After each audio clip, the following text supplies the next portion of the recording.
비타민 D가 칼슘의 흡수도 도와줄 뿐만 아니라 그렇죠, 성장에 또 이제 성조수증이라든지 2차 성징이 그리고 빨라진 애들이 비타민 D가 부족하더라고요. 그리고 비만한 아이들 같은 경우 예. 비타민 D가 암 예방에도 도움이 된다는 거 그렇죠. 반드시 아셔야 됩니다.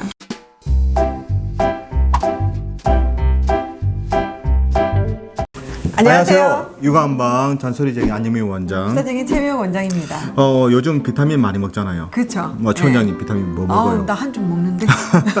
요즘 TV 보니까 이게 비타민 같은 경우에 아침 저녁을 해서 정말 이게 종지에다가 한 거 이게 드시더라고요. 저도 뭐 한의사지만 비타민 먹는 거는 적극 찬성을 합니다. 네. 왜냐하면 예전처럼 한약도 먹고 네. 비타민도 먹고.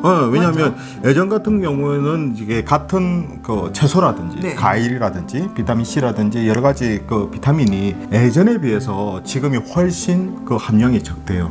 그냥 먹는 걸로만은 조금 어렵다는 거죠. 그렇죠. 그리고 우리 골고루 안 먹잖아요. 그렇죠. 진짜 때 거르고 이렇기 때문에 영양제는 꼭 챙겨 먹어줘야 됩니다. 자, 그 많은 영양제 중에서 오늘 얘기할 거는 비타민 D. D를 왜 이렇게 말씀드리냐면 드시고 있어요? D는 먹습니다. D는 먹어야 됩니다. 저희가 특히 이제 비타민 D 같은 경우는 성장기 때 아이들이라든지 어른들 필수적이거든요. 특히 이제 성장기 때 아무리 비타민 D가 칼슘의 흡수도 도와줄 뿐만 아니라 그렇죠, 성장에 또 이제 성조수증이라든지 2차 성징이 그리고 빨라진 애들이 비타민 D가 부족하더라고요. 그리고 비만한 아이들 같은 경우 이제 그런 식으로 이제 됩니다. 네. 저희가 이제 보통 보게 되면 이 비타민 D를 저희가 햇빛으로 이게 받아들이면 되지 않느냐고 이렇게 말씀을 하시게 되는데 이 보통 이제 자외선은 이게 파장에 따라서 A, B 두 종류로 나눠지거든요. 네. 자외선 A 같은 경우는 비타민 D하고 상관이 없이 보통 피부 깊숙이 침투해서 피부 노화라든지 주름 그러니까 여자들 어머니들께 정말 싫어하죠. 햇볕 받으면 그죠? 그게 이제 자외선 A입니다. A였구나. 그러니까 사실 이제 자외선 이제 B가 비타민 D를 합성하게 되는데 이게 비타민 D만 하는 게 아니라 만드는 게 아니라 피부를 이렇게 붉게 만들고 이게 화상을 이렇게 만들 수도 있단 말이에요. 그리고 이걸 적어도 이제 그 정도의 온도에서 그 정도의 햇빛에서 적어도 25분 정도를 이렇게 노출시켜야 됩니다. 받아야지 비타민 D가 생성됩니까?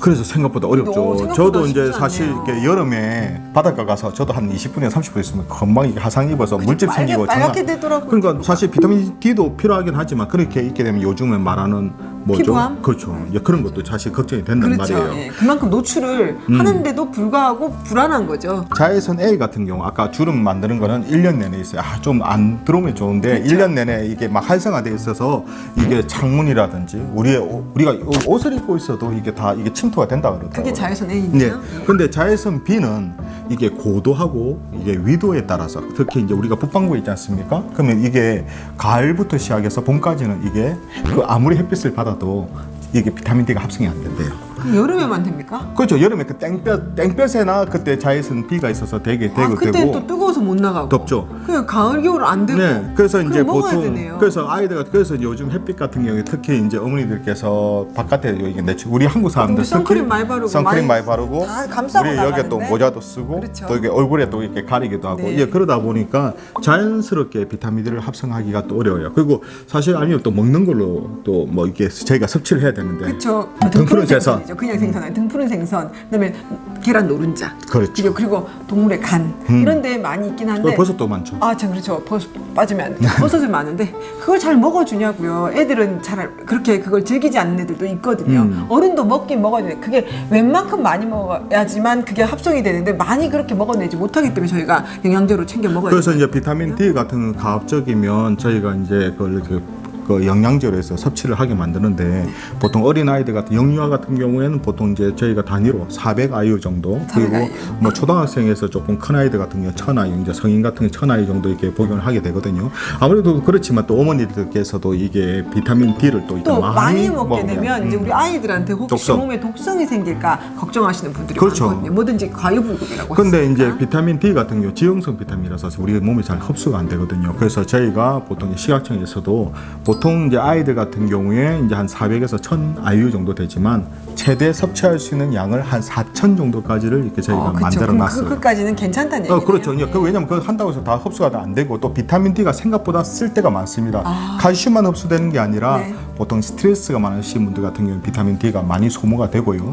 그리고 또 염증 수치가 높으신 분들한테도 이게 비타민 D가 많이 소모가 됩니다. 그렇죠. 그리고 또 소화기가 약하거나 그렇죠. 담즙 분비가 제대로 안 되시는 분들은 또 이게 흡수가 잘 안 그렇죠. 된다는 아까 지용성 거예요. 비타민이기 그렇죠. 때문에 이게 비타민 소화기 약한 D가 사람한테는 소화기가 약해서 잘 흡수가 안 되거든요. 네. 그래서 어른들 같은 경우에 저희가 보면 이렇게 혈액 검사를 해서 비타민 D를 이렇게 검사를 해보잖아요. 그러면 저희가 필요에 따라서 이게 영양제를 계속 섭취를 하게 되는데 이게 잘 수치가 잘 안 올라요. 그렇기 때문에 뭐 웬만큼 많이 먹어도 다 파괴가 되고 흡수가 안 되다 웬만큼 보니까 먹는다고 해서 이게 사실 뭐 그게 넘치지는 가용되게 않겠는데요? 그렇죠. 부족해서 문제죠. 왜냐하면 최근에 이렇게 논문을 보게 되면 초등학교 남자 여자애들 같은 경우에 거의 90% 이상이 비타민 D가 결핍되어 있다고 이게 영향이 나오거든요. 그렇죠. 그래서 아무래도 이제 특히 이제 성장기 때 아까 말씀드린 성장기 때 칼슘의 흡수를 높여서 그렇죠. 키 크는 데도 칼슘의 필수적이고 체내 흡수율이 30% 이하로 낮기 때문에요.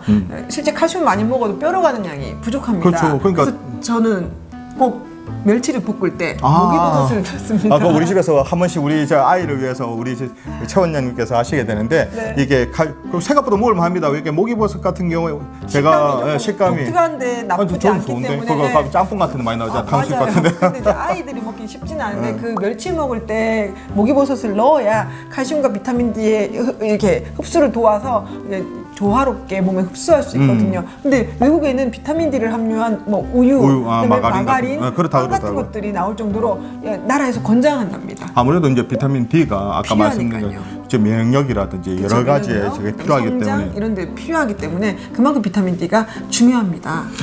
이처럼 저희가 보통 이제 그냥 햇빛이라든지 먹는 걸로 했으면 좋긴 한데 아까 말씀드린 것처럼 그게 햇빛이라든지 또 음식으로는 이게 조절하기 어렵기 때문에 네. 저희가 이제 적당한 정도의 비타민을 먹는 게 섭취하는 게 중요하거든요. 그렇죠. 그리고 아까 말씀드린 것처럼 성장기 때 아이들 같은 경우에 성조수증이라든지 특히 비만한 아이들 아까 제 뭐예요 아니요, 꼭 드셔야 되겠다. 제가 이제 항상 제가 비타민 D 같은 경우에 실질적으로 저희가 이제 가체중인 사람들 같은 경우에 비타민 D가 제대로 이제 몸에서 이게 작용을 못 하거든요. 그렇죠? 그래서 어느 정도 섭취가 꼭 필요합니다. 그래서 저희가 다이어트 하는 사람들 같은 경우도 비타민 D 거기다 저희가 또 유산균 같은 것도 많이 말씀을 드리거든요. 그렇죠. 그리고 비타민 D가 암 예방에도 도움이 된다는 거 그렇죠. 반드시 아셔야 됩니다. 저희가 한의사지만 필요한 거는 저희가 그 건강식품으로 해서 비타민이라든지 유산균이라든지 권장을 합니다. 네. 요즘은 사실 이렇게 음식으로 해서 골고루 먹으면 좋긴 한데 음식은 정말 많은데 자꾸 편식을 하는 경우가 많거든요. 그래서 많이 먹긴 많이 먹는데 한쪽으로 이렇게 영양이라든지 쏠려 있기 때문에 문제가 되는 경우가 많습니다. 그래서 필요한 경우는 비타민이라든지 그리고 적당한 양을 적절하게 잘 먹는 게 정말 중요하거든요. 네. 자, 이처럼 그 궁금한 요가 정보는 언제든지 이렇게 댓글 달아주시면 준비해 보도록 해보고 있고요. 우리 아이들을 위한 잔소리쟁이 안영희 원장. 수다쟁이 최미혁 원장이었습니다. 뭐 좋아요와 구독하기도 항상 잊지 말라고 네, 제가 꼭 눌러주세요. 다음 영상에도 한번 만나 뵙겠습니다. 육아는 한방. 한방.